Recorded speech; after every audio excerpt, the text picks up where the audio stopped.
UN experts reportedly say North Korea has been sending supplies to Syria that could help make chemical weapons.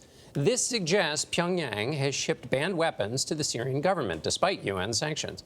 The U.S. accuses Syria of using chemical weapons against rebel-held areas. That includes the besieged Damascus suburb of eastern Ghouta.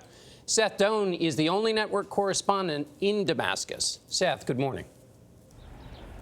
Good morning. Airstrikes and artillery shelling ratcheted up overnight as the government tries to retake eastern Ghouta, a large 40-square-mile area that is roughly 2 times the size of Manhattan. It has densely populated areas, orchards, and a web of competing militant groups that have dug in.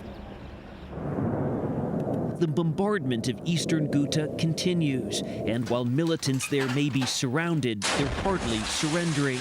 They regularly lobbed mortars into areas loyal to the government. Just standing in these neighborhoods, you see pictures of people who have died in the fighting. People come up with things like mortars and shrapnel, and they just brought over this little girl and said, meet her. Her father was killed in the fighting. Signs of war are everywhere, but they're dwarfed by the widespread destruction in eastern Ghouta, under assault from President Bashar al-Assad's forces.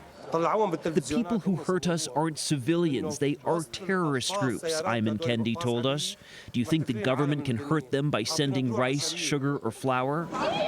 So far, a Russian plan to allow for a daily 5-hour humanitarian pause in hostilities has not worked. At a Damascus hospital, medical director Nihat Asaf told us they've seen many injuries like the ones Fadi Kouli sustained in the mortar attack that killed his 4-year-old son. It is very, very difficult to see any person who suffer from injury or anything like that. Any person. Either side. Either side.